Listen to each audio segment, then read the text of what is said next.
Okay. Hey, welcome everybody. It is Wednesday night, 7 o'clock, and it's Halloween season. Hello. Spooky Happy sci-fi, Halloween. spooky sci-fi distilled. Ooh, that's good. Spooky distilled. Spooky distilled. I can do a spooky Tonight it's going to be slasher distilled. slasher distilled. Yeah. So we are doing Psycho by, request of multiple We person, are same person Hitchcock request to get this classic. done. So this is probably the classic. This is the first, well, I would say one of the first Scream slasher type movies, I think. It's not technically the very, very, very first, but it certainly is like the granddaddy. No problem. In fact, it has been said even up to this day that it is the best horror movie ever made. And that's debatable. I mean, I guess whether you can. I guess it depends on your. We'll get into it. There's a lot. There's There's so much to unpack with this movie that I doubt we're going to get to all of it tonight. So I see Crystal Rose here. Chris, I hope you're safe. Everybody in Florida is safe, and of course, anybody in the rest of the South that's still dealing with Helene. Yes, either dealing with cleanup from Helene or our hearts and prayers, if you're into that, go out to you for that you guys everybody's doing well. So. Chris, I know you're south of the worst of it, but we're still thinking of you, buddy. Demons did it. Bill. I hope that signs flashback. We're flashing back to signs. No, we're not doing signs callbacks. Not doing signs. Okay.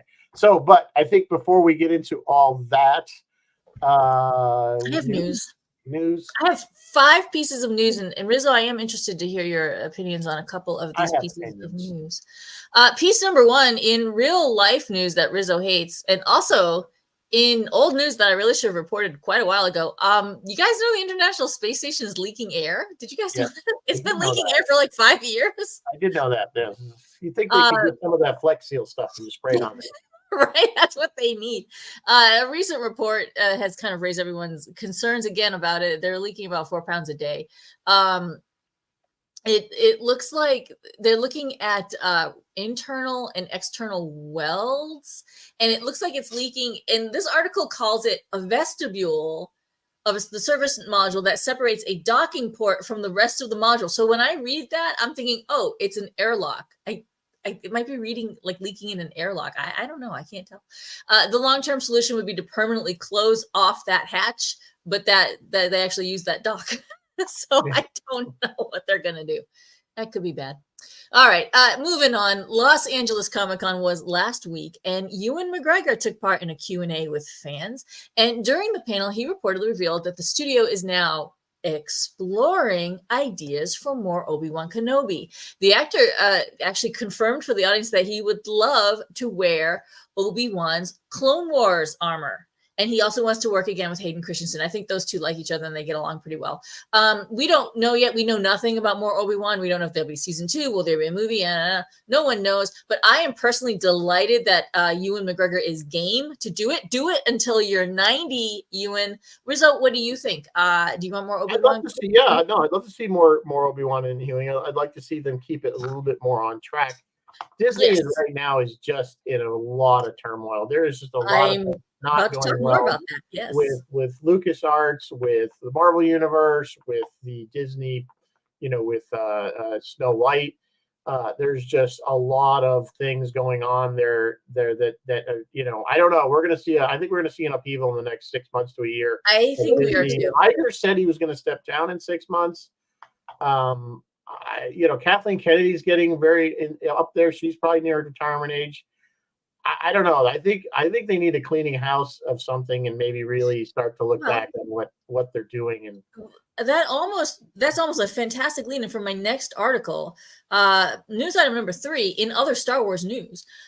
With Star Wars fans rapidly losing faith, actually not rapidly losing, we have lost faith in Lucasfilm president Kathleen Kennedy's vision for the franchise. The news that Dave Filoni was going to be serving or has been assigned to be the studio's chief creative officer was very exciting and very welcome.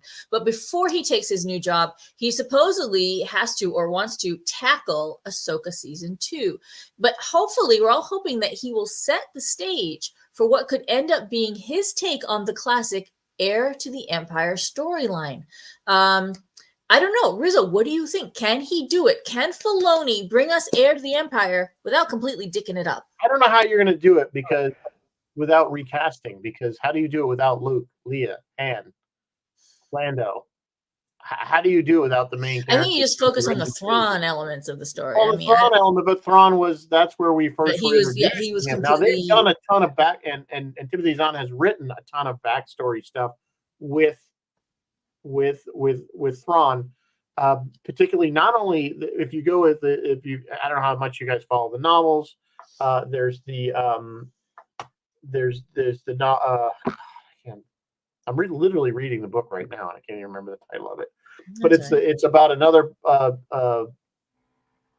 basically where we would first meet Thrawn, but he's still with his own people. He's a captain with them, and we meet them with this other group that's going out into the galaxy to do research or whatever exploration. And so they could take that, and then of course there's the books that he wrote. There's 3 books of how he ascended from nobody to Grand Admiral within the Empire. So they could certainly do that because those don't involve our main characters from the original trilogy. But if you're going to do the actual Heir to the Empire story and you're going to bring in Mara Jade, which is now really considered a canon character, believe it or not, at least in a lot of the fan groups. I mean, Mara Jade is a real thing, even though she's never actually been on screen. No, but we don't know who she is, which is kind of, it's time for her to be on screen. But you know, honest to God, I always thought when they first started bringing the Star Wars movies back, and I was like, oh, we're getting a Star Wars movie. I thought that's what it was going to be. Like, I legit. That's what it should have been in the 90s instead of the prequels, which I know George always wanted to do those prequels. He felt that was necessary. But even if he did the prequels and then, but before the actors got too old, they should have done it. They should have done Heir to the Empire in the 90s. Now we can't. And now we can't because Bill's saying animated. Yeah, we could animate it. I don't know. But they could do a deep fake too as well, but Leia, that's a lot of Leia deep faking. I don't know. Yeah, no, I know. The whole Harrison, I think Harrison's about done. I don't know how Mark feels about it. I would say if you can, then just animate it. Do it like a like they did Clone Wars. Yeah. All right, moving on. Item number 4, Roy Belquist, ears on. This is for you. Oh, and all Jerry Anderson fans everywhere. Never before seen footage. And I feel like Roy already knows this. I bet they announced this in London when he was in London a couple weeks ago. Never before seen footage from the iconic TV show Thunderbirds has been discovered in a garden shed in Berkshire. I did read that.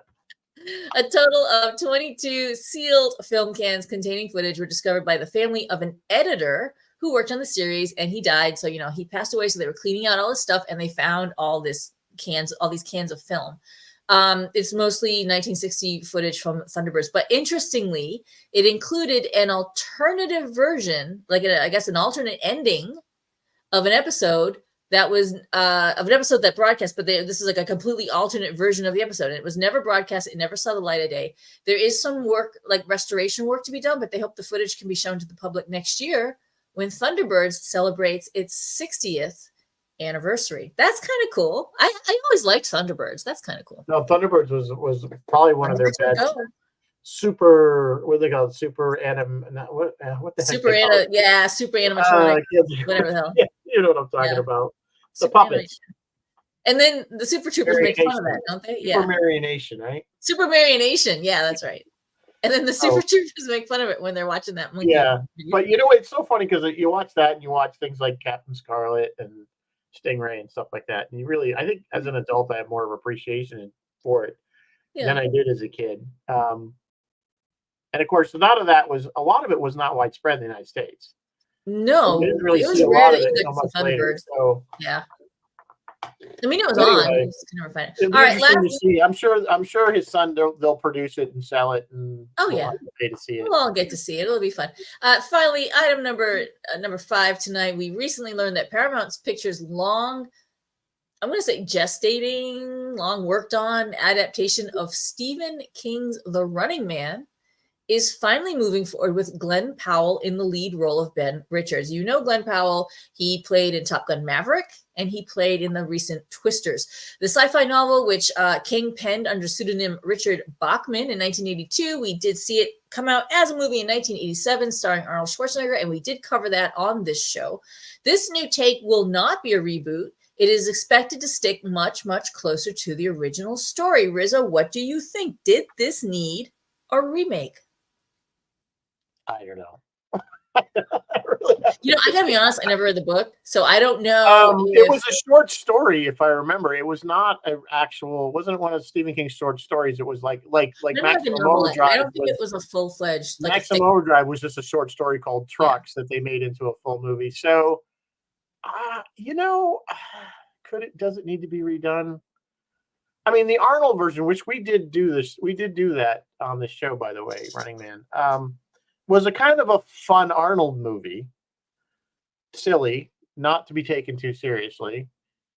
I think you could probably did it in more of a serious way, more dystopian. Maybe I don't know who I would see as the lead.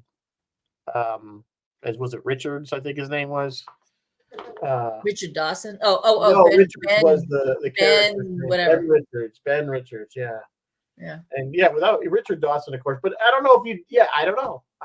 How do you do that? And the governor Jesse Ventura and can't think of the other people. Steve Harvey. Steve Harvey as Steve Harvey. Steve Harvey instead of Richard Dawson, because he took over Family Feud. So I don't know. Well, when we get more information. I don't know. What do you guys think? I don't know. I don't really have. I have no really opinion on it, honestly. Whether it's not like one of those things where I'm going to show my rage that why are they remaking it? Because let's face it, it wasn't that great a movie to begin with. Well, yeah. Well, now I need to know what quality is the original material, so I need to know if this is going to be. I've never read the book. I'm pretty sure it was a short. It was like in an anthology that Stephen King wrote. It was not a full. Yeah. Novel. All right. Rizzo, what are we drinking tonight while we go psycho and stab people? And while Rizzo's pulling up the drink real quick, Lower Deck starts in a couple weeks on the 24th. Do you guys want us to do 3-minute reviews on that? Just type in the chat. All right, what are we drinking in the shower? It's a shot. It's whiskey, simple syrup, cranberry juice, kumquat, which is an actual fruit. Yeah. Raspberry and just crushed ice. So that's it. So it's basically just whiskey with a bunch of sugars. Yeah. I'll take it. I'm sure it's good. It's kind of like a whiskey sour. The rest is very little. Although if you count ice. Anyway, it was a drink called Psycho, so that's why we wanted that. Enough of those, and we'll all be psycho. All right, we get into it now. So 1960, this movie. Now Hitchcock has already established himself as a powerhouse in Hollywood. He'd already won an Oscar or something. And he really is a genius. He's on, a lot of our directors that we look up to that came after him, like Spielberg, took a lot from Alfred Hitchcock. Yes. This movie was really controversial at its time. It was a lot. Hugely controversial. I watched it just today, and honestly, it was almost like a make me watch because I can honestly say I've never seen Psycho from the beginning credits to the end. Like I've never watched it. I've always seen it like chunkier pieces. Yeah. I knew the story. If you've never seen it, there will be spoilers because this is one of those movies that once you see it once and you know the ending, it kind of removes the suspense. Yeah, really did. The rest. You know what though? I've never seen it, but I knew the twist. Like I knew what was going on, and even that it removed because it's been parodied so many times. If you don't know by this point in time, if you don't even know, even if you've never seen the movie, you know the basic plot. You know the gist of it. And again, this was made in the time when like if people would act crazy or have these kind of dual personalities, they went into an asylum and that was it. There wasn't like today where there's more of this mainstream, and then we had, even the term serial killer didn't actually be coined until the early 80s. Right. Like after like Son of Sam and those type of things. It was Yeah. the FBI that came up with the term serial killer. Yes. So we had this, and he really, I guess Norman really wasn't a serial killer. He was kind of a just Not psychopath, technically. psycho. He had his dual personality thing going on. It wasn't even, yeah. Well, it wasn't even Oedipus complex. It was, whatever. Well, he ended up being life. a dual personality, and then at the end, as they say, the mother personality, he took on the personality of his dead mother that he killed. Yeah, and then he would. It's based on real life. I'm gonna say psychopath Ed Gein or Gein. I'm not sure how to pronounce the last name. Well, it was based on a book. Yeah, it's based on a book, but the book was was written by a guy who lived 40 miles away from Ed Gein. Right. Oh, go ahead. I'm sorry. I was just gonna say, it's funny that you bring that up, Rizzo, because I really, really wondered how this movie felt. Like, because I was watching the movie and like I knew what was going on, and there wasn't anything too horrific about it. And I realized, oh my god, this movie falls on modern eyes so differently than it fell on. Oh yeah, absolutely. I mean, you know what I mean? Absolutely. We look at this movie today, and it's so tame compared to what so tame. So tame. Like, you're never lost, you're never confused, you always know what's going on. Yeah, well, there's that. But I mean, even the scenes that, I was watching this and really, so what do we end up? We had 3 murders, right, that we've seen. Of course, the one of, what's her name? Lee there. Can't think of the actress name. I'm getting too old. Janet Lee, Marion Crane is the character, Janet Lee. When we see her, the shower scene, which is the big scene of the movie. Again, that was the big scene, and that was the first person we see killed. And the way she was killed, again, nobody had ever done that before. So Hitchcock got in a lot of trouble with the studio when they saw this thing. As far as they were like, no way, this is way over the top. They didn't want to even release it originally because they felt it was too violent. And they showed too much. And you think about it, what was the first scene in this movie? It's the 2 of them in bed. Them in bed. Well, she was in their underwear. She was in her underwear. I mean, yeah. Yeah. That's like, it was clearly when, like, we had I Love Lucy, and they wouldn't even put married couples sleeping in the same bed together. Yes. and they had to have the 1 foot on the ground at all times if they're on a bed. They were freaking out about that, but this movie went there. It went there. Said there are grown-ass adults who have relationships, who aren't married. Get over it. Yeah. It was a first for that. I think it was a first for the toilet. Oh my! And people were clutching their pearls over the toilet, and they didn't have time to be too flabbergasted over that, because what immediately came next after the toilet? Right. That shower scene. Shower scene with the knife. Yeah. And of course, there was a double for her. There was a double for the thing. But a lot of it was Janet. She was wearing moleskin, and the cuts are really, I mean, when you really look at it, it's pretty modest. It's not, it took days to shoot that one scene. It did, and it's so many cuts and so many. For a while it was like 60. That people were saying 72 cuts in 54 seconds or something. It actually modern counts, when people watch it now and they actually count all the shots, it's like 60 shots.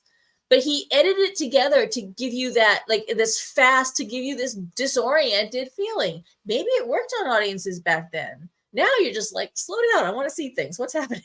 Well, again, he was trying to create that feeling of terror and disorientation, and helplessness without actually. You only see the knife actually touch her skin like twice.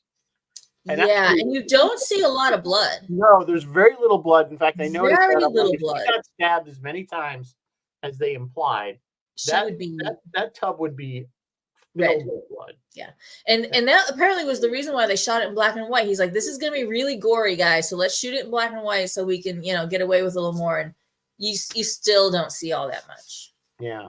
So, but of course, that was the scene that everybody talks about. It's the most famous scene of the movie, and pretty much going forward. Just jumping back, when we were talking that Robert Bloch wrote the original novel. Hitchcock bought it for like $9,000. Yeah, the rights. Then he went, because he wanted to keep the secret of the ending. He went and bought as many copies of the novel as he could find. Yeah, as he could. Yeah. Which is really.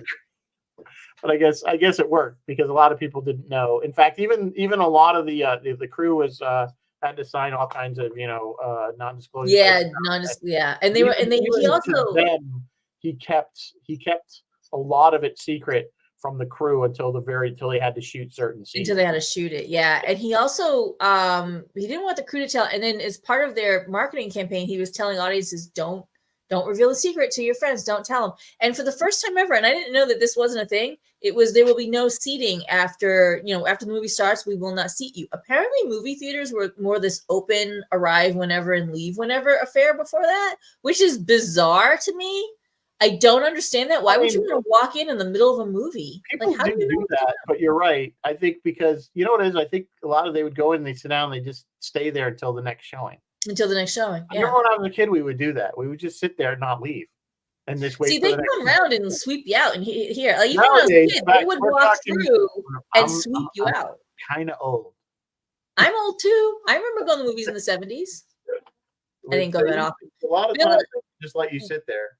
No, I mean, they never did hear it. Bill is saying that it was a melon. It was like a cantaloupe, but not quite. But yeah, the stabbing sounds. We need to talk about the score because that iconic string that just. Which originally Hitchcock did not want any music during that scene. He wanted it silent, and it was, I think, it was his wife that said, "Try it." Yeah. Score. And of course, those violins, which again became, how many horror movies have that same kind of? Every horror movie has it. It's like become the Jaws theme of horror movies. And in fact, it was funny because he loved the score of this movie so much. He actually went and paid the writer another $35,000 on top of what he was going to get paid, just to say this is how great it was. So because it really, even Hitchcock agrees that the film would not be what it is without the music. No, it wouldn't. The film has so much going. Like I said at the top of the show, there is so much going on in this movie that we are not going to get to all of it tonight. So don't get mad at us. But yeah, I mean it. There's so many. It has the most nods, I think, of any movie, either satirical or otherwise. The most like cinema has like referenced this the most of any other. Movie. Yeah, it's been parodied to death. Yeah, Hitchcock funded this thing with his own money. The studio was like, no. The studio looked at the book and they were like, no, you are not making a movie out of this. It's absolutely depraved. And he was like, oh, yeah, I am. And he funded it with his own money. Yeah, they even had a big issue with them using the term transvestite. Yes. When they called him, and actually the psychiatrist said, well, no, he's not.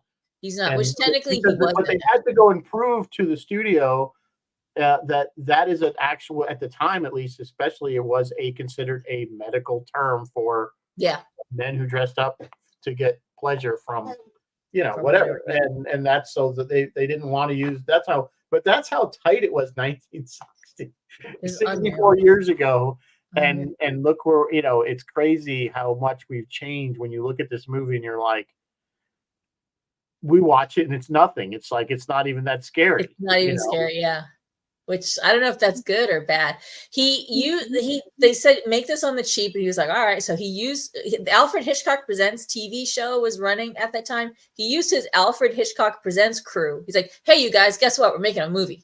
And used them to make the movie, and just did all these, and then did it in black and white, did it for like under $1 million, like did everything he could to get this thing out. And you know what, honestly, he was right. It is like, when you watch it, like I see how this would have become a classic, because there's a lot of like layering and like the psychology of filmmaking is so rampant in this movie. And a really great example of that is the scene where he brings her the sandwich and she's eating the sandwich with him in that, like the room behind the office.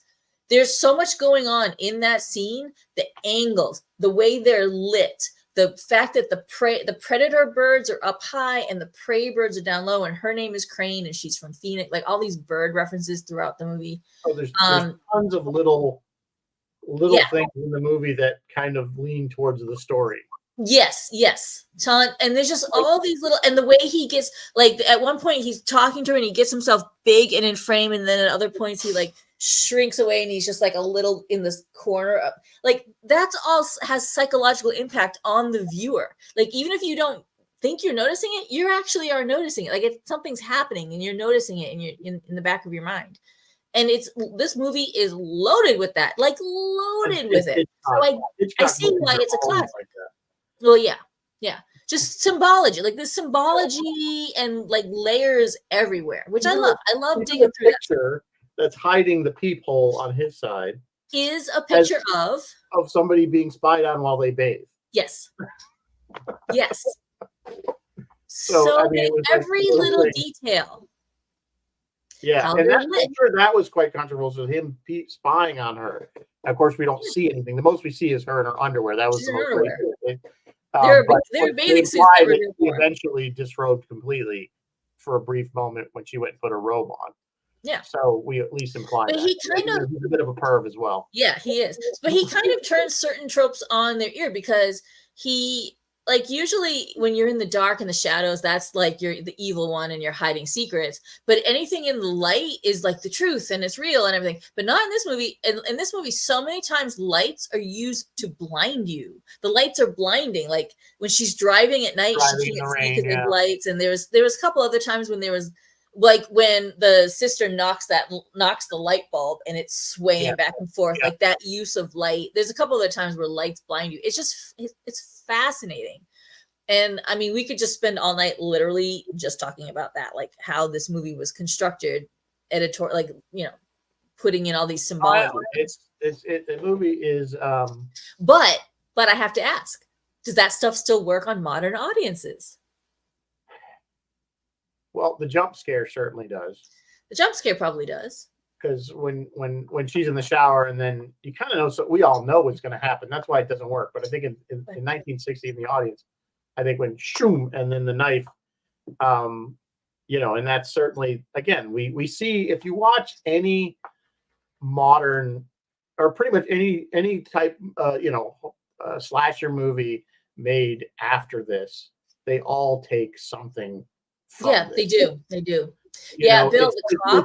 It's like the Forbidden Planet of scream movies. Slasher, of horror. Slasher. Yeah, it kind of is, but it even has more. It's more like the Forbidden Planet of psychological horror, kind of. Yeah, I mean, because like you said, he's not killing because he wants to.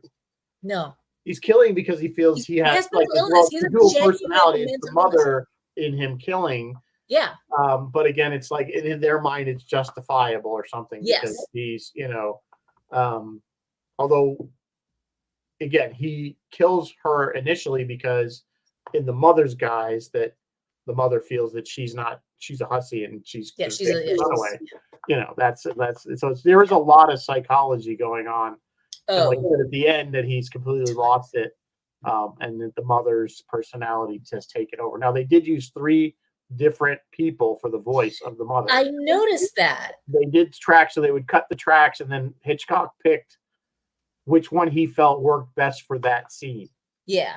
So there was three different. One of them was a man, I think. Yes, it was 2 women and a man, and I did notice that, and I really kind of wondered why, because they did a great job. Because honestly, watching, I didn't find that out until after I saw it, and I didn't notice significant differences in the voice. Because you hear her voice, or I'm putting her. You hear her initially the first time a bunch of times when Marion is in the. When Marion checks in, she checks in, and he goes up to the house. He's going to ask her up there for dinner, and then you hear her.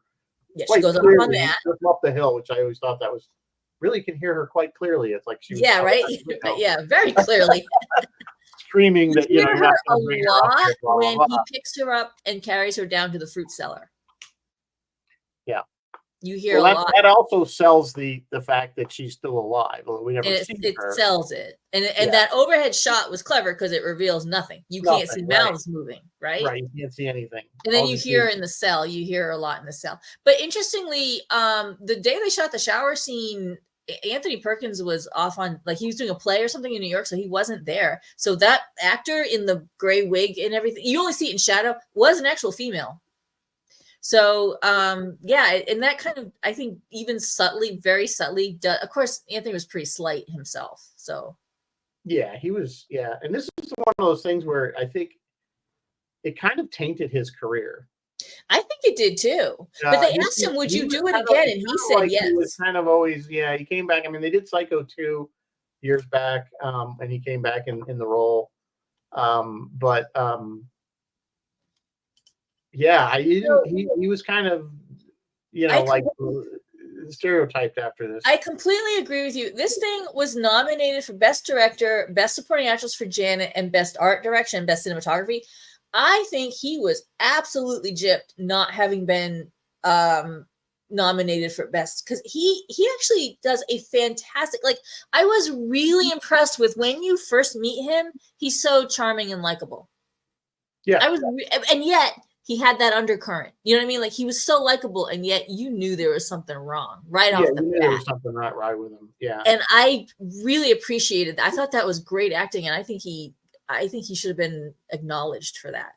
yeah. Bill Swatek was saying that the cop was really frightening. Bill saying the cop was frightening. Yeah, the cop was kind of became and I was waiting for the irrelevant. cop to pay off, but it never I did. thought there was going to be more with the cop. Me and too. Then it just didn't go anywhere. Like, he talked to the used car salesman, and that was the last. And that was it. And she gets a new car right in front of him. He's watching it happen, and it still doesn't. Of course, you could never get away with that today because they'd have to transfer the plates and this. Right? You could drive it. Here's some money. Take my car. The cop, I don't even know if you could have done it back in mirror. There were a lot of examples of mirrors, and the use of mirrors all symbolize something. And I think his mirrored glasses were just another example, because we see her reflected in his glasses a number of times. The cop was a red herring. Yeah, Chris says the cop was a red herring, and Chris, you are probably right. Yeah, he might have put it in there just to kind of mislead that she's going to go. Of course, we never really got. I mean, you can kind of think about why she stole the money in the first place. I mean, clearly in 1960, $40,000 was a lot of money, because it was probably on the order of maybe $250,000 today. You know what I'm saying? Something along that line. Did that theft lessen your, like, we're supposed to have sympathy for her. She's the main antagonist for the first half of the movie, and we're supposed to have sympathy for her. I kind of didn't. I was like, girl, you stole money. I don't know why. I just didn't. I mean, I didn't really resonate with her. I was originally confused as to why she just decided, because out of the blue, like, she seemed all normal and on the up and up, and then suddenly she just took the money and ran. Here's the thing that, again, this goes to the time, because we wouldn't even blink twice these days. So we have a single woman who's never been married, and we have a man who's been divorced because he said something about alimony. He did mention it, yeah. So apparently the fact that they were hiding their relationship from the world, because they were like, even the sister didn't know. Yeah, that somehow that was like a dirty or bad thing. It's like, wait, they're not even cheating on their spouses. They're both single. What's the problem here? There's the whole sex thing. But apparently in 1960 that was a stigma. Divorced man. So when you're already in trouble, that deep, you just go ahead and steal 40 grand. He even said, why don't you come down or whatever? And he was, I guess, kind of being wishy-washy about getting with her. Yeah, he was. She's like, let's get married. He's like, and just, you're gonna live with me in the room in the back of the store. Yeah, I guess he felt he was, because but I assume she was going to steal the money so that they could be together and have a better life than him living I assume that was what her plan was. I think so too. But I think maybe what might have established it a little bit better if they've kind of implied that her life up to that point wasn't the greatest, but it seemed like she had an apartment or whatever. She had a nice job. I mean, I was waiting for you to comment on the guy that bought the house, the cowboy guy that gave the $40,000 cash, because he was clearly creepy. He was sleazy, right? Yeah. Oh, yeah. Well, he kept hitting on her really. Yeah, and then the other girl, who, by the way, is Hitchcock's real daughter, his actual daughter, Patricia. But the other chick was like, oh, he was hitting on you. He didn't hit on me. Well, he must have seen my wedding ring. But she just assumes he would have hit on me if I wasn't married. No, girl, that wasn't it. Yeah, no. But I mean, it was just, the whole thing, I was just like, wow, that's pretty creepy. But I said, that's not really out of the realm of something that would happen today. There are people that still act that way. Oh yeah, absolutely. There are. Ladies and gentlemen, meet my mother. That is, we haven't evolved very much. No, we really haven't. Really. So, but that's the only thing I could think of. So they really didn't flesh that out, but I guess it wasn't important as to why she stole the money. Clearly, she had second thoughts. She was going to go back.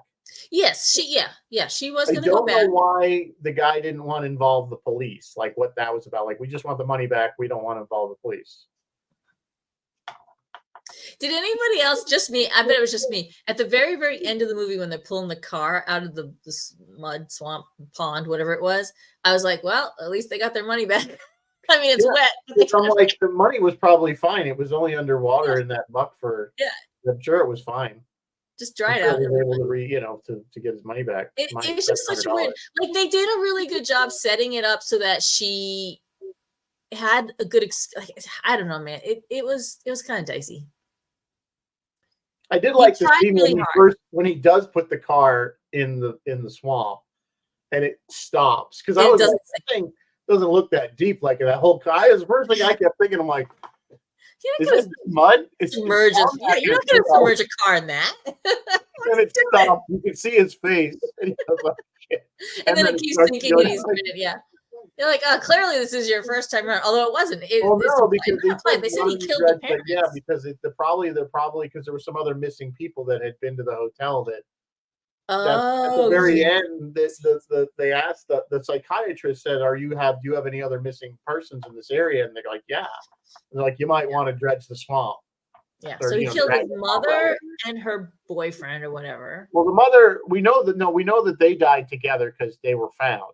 So he didn't. But by strychnine poisoning, the body of the mother before, and he just weighted the coffin.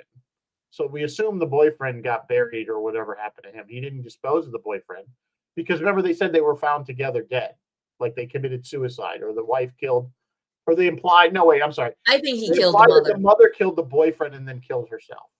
No, I don't think that's really what happened. I think Norman killed his mother. No, they established that Norman killed them both. Yeah, the psychiatrist got that out of him at the end. Yes, that she fessed up. I say she because he's in mother's. She's the one controlling.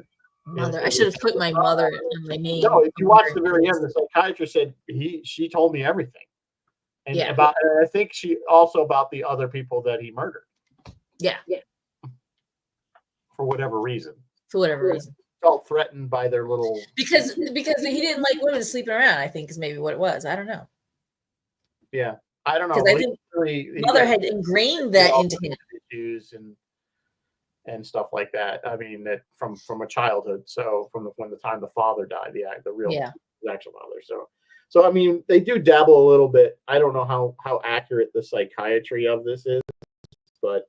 It's reasonably close. I mean, it follows Ed Gein. He has a lot of similarities with Ed Gein. Is it Gein or Gein? Does anybody know? Whatever. It's Gein. There are a lot of similarities. He also had a very overbearing mother who preached against hussies and harlots. All women were just absolute horrors. Stay away from women, period. And when his older brother finally got married and left and started going, mom's a little weird, he got pissed. He didn't like that. Mom finally dies, and he killed a couple of people, and he was digging women up and doing just profane things. So yeah, there's some established psychology for this one. There's some very, very twisted people in this one. As we know, Jeffrey Dahmer and Gates and who's the other? Ted Bundy. Ted Bundy, that's the one I was trying to say. And you know what? Here's the thing. People are absolutely grotesque because I know everyone knows that Janet Leigh would not shower after that. That is true. She has said that in interviews. But until her death in 2004, Janet Leigh received the strangest and sometimes threatening phone calls, threatening letters, tapes of men detailing what they would do to Marion Crane. She said one letter was so grotesque, she sent it to the FBI. 2 agents visited her and said, we found the guy who wrote it. I don't know what legal steps they can take with this. Probably just get a restraining order. I don't know. And they told her, if you get any more of this stuff, send it directly to us. Like this thing, really tripped some brains. This thing tripped some people out. There was one father, I guess, that wrote Hitchcock saying when he did another movie where somebody was killed in a bath. It was one of I forgot which earlier film was that their daughter wouldn't take a bath after that, and then she saw this film. And now she wants to take a shower. So he said, take her to the dry cleaners. Yeah, take her to the dry cleaners. Take her to the dry cleaners. My daughter won't take a bath and she won't take a shower. What am I to do? It's all your fault. What am I to do? I don't know how old you can just hear it in his voice. You know how Hitchcock used to talk? He was very I suggest you take her to the dry cleaner. Take it to the dry cleaner. Yes. Yeah. So, So funny. we didn't really think rest Yeah. of the cast. I mean, Janet Leigh, and then most. I don't really recognize a lot of the other. You know, honestly, neither do I. Simon Oakland, the guy that was the psychiatrist that interviewed him at the end. I recognize him from other stuff. Yeah. He did look familiar, but I the don't. rest of them were just probably, again, people that were in stuff, a lot of movies and stuff from the 50s. And now here's a question for you, since we were talking about how this falls on modernized. Did the very end of the movie with the psychiatrist was a massive dump of exposition? Like, it was a lot of explaining. Did we really need it?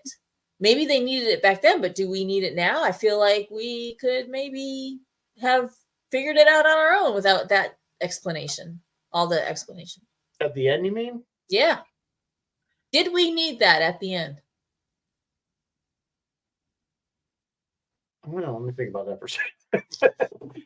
I don't know. I mean, it doesn't hurt. I think you're right. Does it dumb the movie down? I think it was more of a product of its time that people needed to be spoon-fed that information a little bit more. Probably. I don't know if they say that today they would just leave us to figure it out, but they would just kind of leave it to our imagination, so to speak, rather than spelling it all out. And I think probably at the time, I think we as more of a modern, we understand that crazy, whatever you want to call it, the psychotic episode type thing, and then people of that era did, because it was never spoken of openly. There wasn't movies about psychopaths that went and killed people.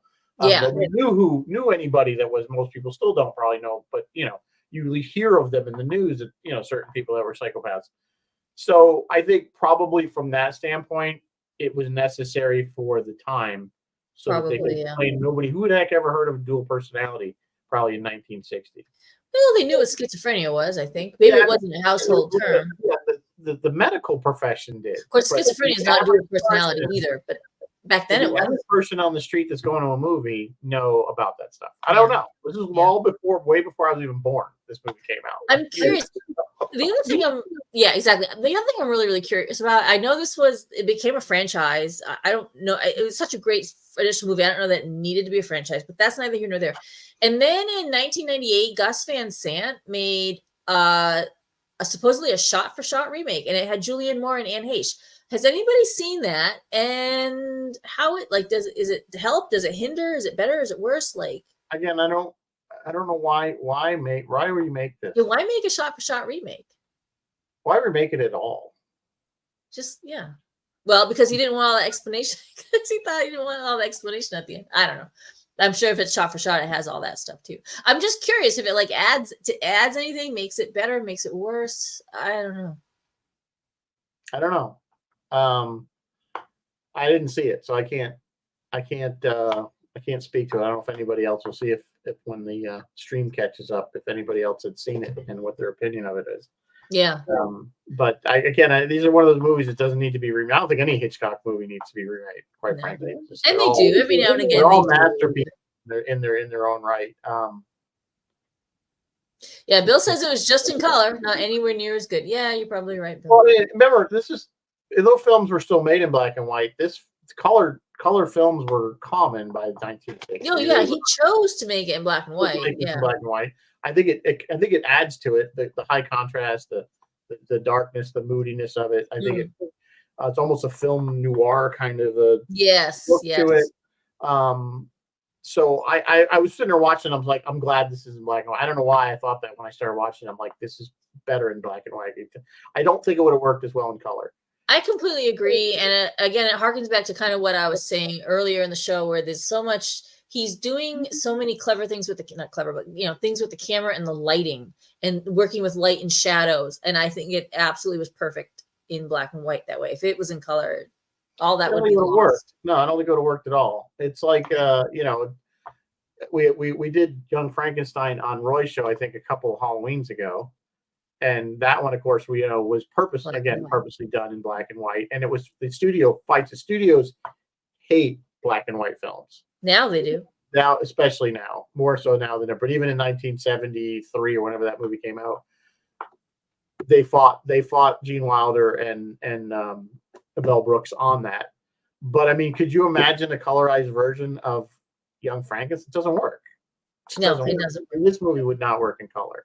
Yeah, Chris is saying, I heard this is used as a film school exercise in filmmaking. Yeah, of course, Chris. Yeah, and we had to. There's so much going on in it. When I was in school and taking production classes, this was again brought up as an example for certain, particularly lighting techniques, and angles and camera angles. They had so many camera angles when they did that shower scene. Yes, they did. It was like an insane amount. Like nobody would do that. Like it was crazy. That's why it took 2 weeks. From the top, and there was from always the bottom, a rumor from the front. that Hitchcock used ice cold water on her to get her when she shot. Not true. Not true. It always was warm. He's always taken care of. That was something I think that came out of Universal Studios tour that the tour guides made up. Gee, yeah, that never happened. At least said in interviews. And that was a project unto itself to have a shower running for basically a week, not a week solid, but you know, it was like 3 or 4 days, all day long. They had to have water running, and it had to be warm, and so that was a project unto itself. They did put a lot into this movie. Nick is here. Nick was doing Santa class. Speaking of hi Nick. Speaking of the we were talking about Universal. The house is still there.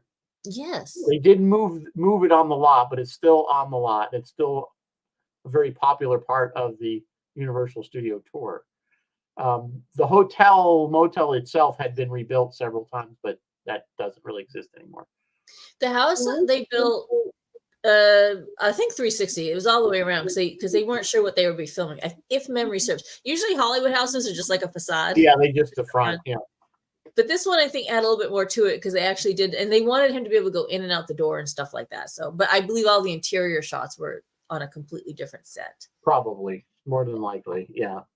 And then the other thing that he did for this, I was saying how he instituted the no one will be seated once the film starts, and that was unusual and rare. Although they'd done it in France for Les Diaboliques, which is another great psychological movie.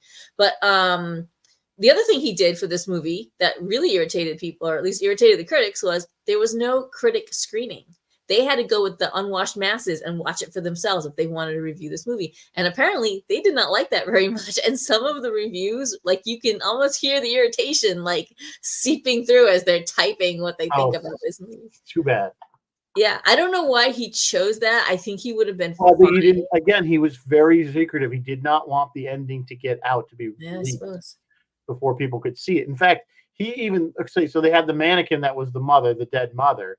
And to test it, he stuck it in Janet Leigh's wet dressing room, and and she really screamed, when she found this thing. Of course, it was supposed to be. Remember, it wasn't completely decomposed, even though it was many years after she died. Because remember, he was a taxidermist. Yeah, he was trying to keep it. He was trying to keep it. Oh my god! They had a couple of different. I guess they had a couple different ones, and they would put different ones in her. Try to scare her with different ones to see which one was going to be the most effective. It was messed up. The other controversial thing, I guess, at the end is at the very end we get that shot of Norman Bates' face. His face, and kind of superimposed with a skull, and then there's the chain, and then the chain is supposed to go it's supposed to symbolic goes down to the heart, as if the two of them are chained together, and then it dissolves to the car chain, pulling the car out of the mud. It was cool. But Hitchcock was very nervous about doing that. He wasn't sure it was going to work, I think. And remember, those kind of techniques were kind of new, to be able to do. It wasn't like today where they CGI and they have the dissolves. It was all layered. He was probably wondering if the audience would understand what that was all about. Again, there's tons of symbolism in this movie. There's tons of much symbolism. There's a shot in the store, Sam Loomis's store, and there's I don't know what's hanging from the ceiling. They're like scythes, maybe, but it looks because the bird motif runs through, and it looks like talons or claws, like just over the sister's head. It's everywhere. The other thing is people thought that the actual murder music, like the actual was birds, like the sound of birds screaming at it, they had that manipulated a little bit. It wasn't. It was violins. It was actual instruments. But yeah, just that constant bird motif. There's a lot of birds. A lot of taxidermy. A lot of What else is a lot. A lot of things going on in this movie. And yeah, we did already say, guys, that this is not technically the very first slasher film ever, but it is clearly the most widest known and the most influential of all of them. The other weird thing is, yeah, I mean, it's just like we always talk about, like Forbidden Planet. There's been science fiction movies before it, but we always say like that was kind of the granddaddy of what we consider modern science fiction, because so many things drew from that afterwards. Yes, and I think that's what this genre pulled tons from this movie, and Hitchcock in general. You know, he was the master of suspense. There's no question about it.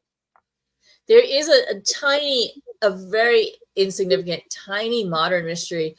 They found some shot stills or something, and it says Wimpy on it, and they don't know if this is a situation where, I think maybe they found a clapboard or something that said Wimpy on it, and they're like, is this a situation where, you know how Star Wars was called Blue Harvest?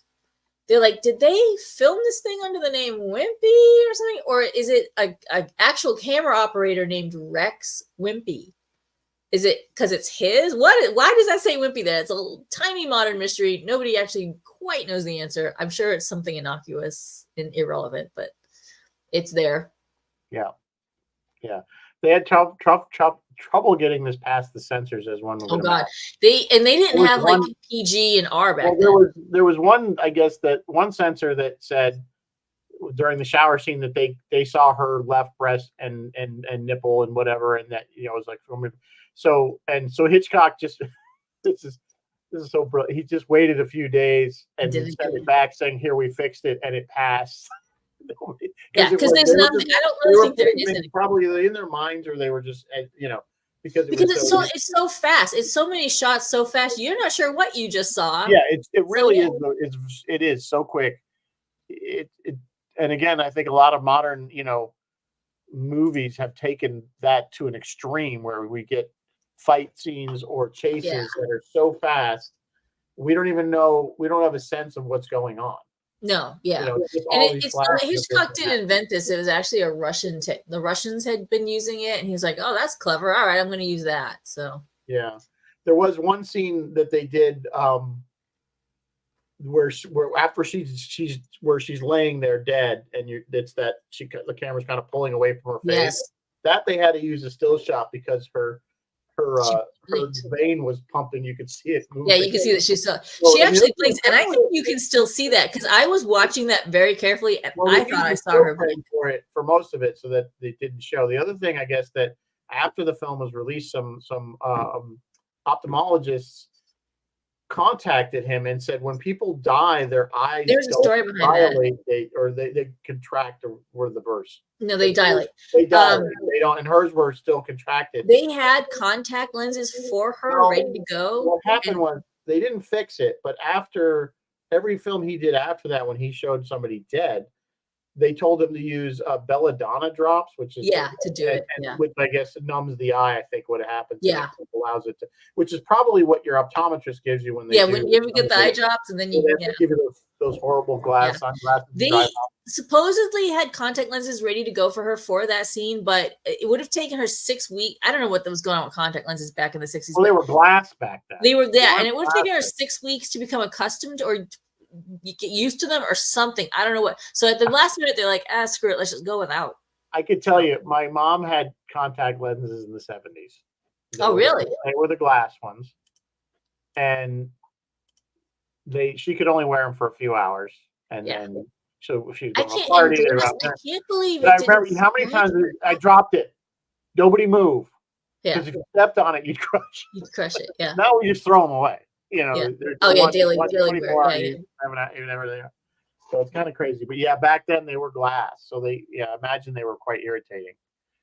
So they jumped out, and we did mention how we were talking earlier about censorship, like taboo. A lot of stuff is taboo. We talked about transvestite, and we talked about the toilet. There was a bunch of stuff in the book that they just didn't even bother to put in this because it wasn't going to work. Like it never would have made it past the censors. The Perkins character, the Norman Bates character, was allegedly homosexual. He was into porn. He was into the occult, and they wisely were like, you know what? Let's just Deep Six, all that, because they would have been filming in 1959. It never would have made it. Yeah, no.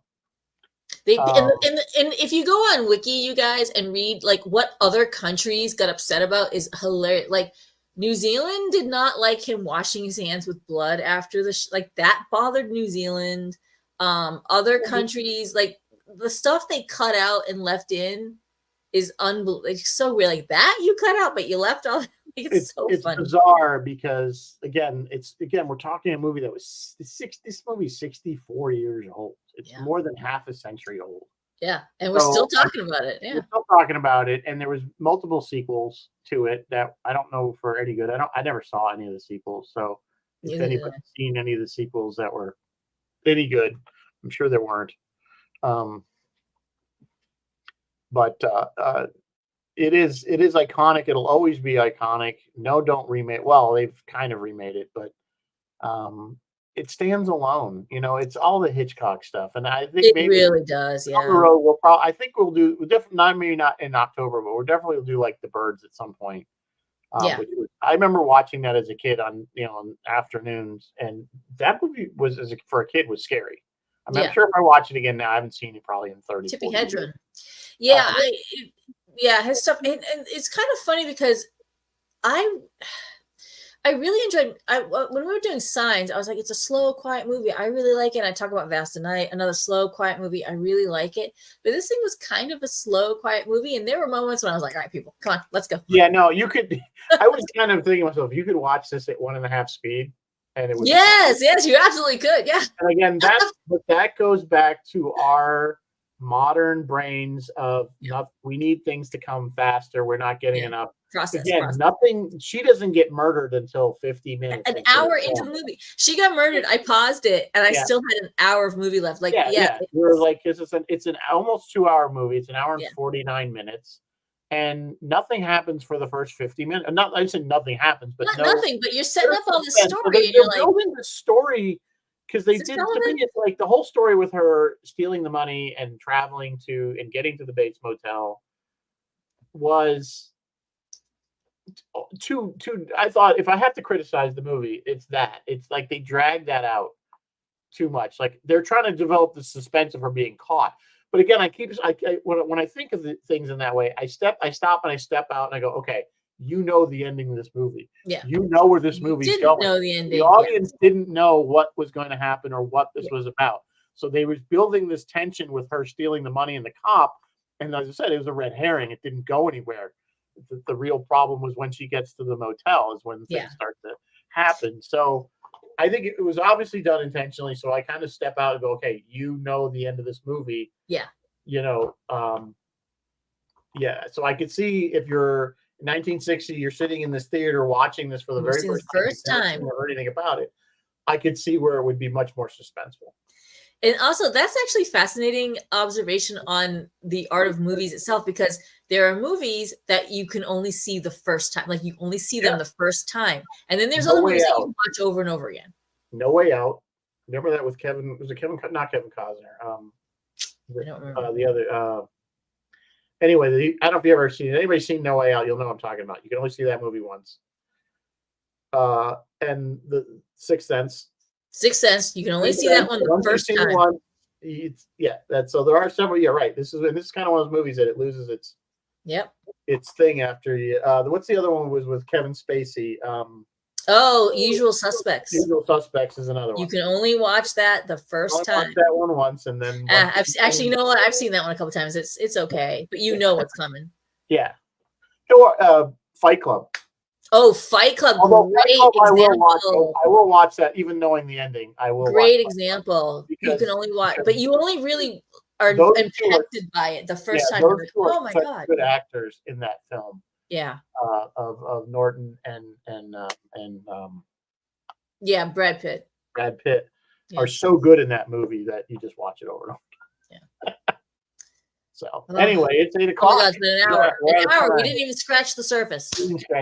But anyway, I don't know. I hadn't decided what we're doing next week. We're gonna do Blade, but whatever. We did confirm with Roy and Ross that we're gonna do Halloween. Yes, our crossover episode. Halloween. We're gonna do the Halloween spectacular will be on our show. Yes, I don't. we get to We host the haven't said anything crossover I this think year. we're gonna. Yeah, so we're not. Usually we go over to the Roy's. We're gonna have them over here. We don't know what movie. If you guys have some, Don't know what suggestions, movie, like and I to do don't know something- what costume something yet. classic and fun, we would like to do. So if you guys have suggestions of what you would like us to do with Roy and Ross, let us know. They usually come up with some. Roy comes to usually. We have to kind of beat on Roy a little bit because he's had some really bad picks for us in the past. A little bit, not too bad. I want to show them Well, like how much fun it could be. we're just like, where did this movie come from? But the thing wasn't. It was that we ran out of stuff to say about it. Yeah, it was like the puppet one. Was that what was the worst one? Speaking of good movies, Roy, this weekend, I believe on Sunday, Roy is doing an excellent movie, one of my all-time favorites. He is doing Something Wicked This Way Comes, which I love. I love that movie. And Phil will be on with Phil McNulty on the Politics Hour tomorrow at noon. And then he will be doing the Friday night freeform. So that's all happening in WUSB Stony Brook. So yeah, guys, give us your suggestions for give us rest of Halloween and for the we got several weeks left, and we want to cover obviously good stuff. So I like to do fun as well as some of this, this more serious movies. I like the fun movies too. So Hocus Pocus, we can do Hocus Pocus. That would torment them so bad. Yeah, that would torment me though. That would torment you, yeah.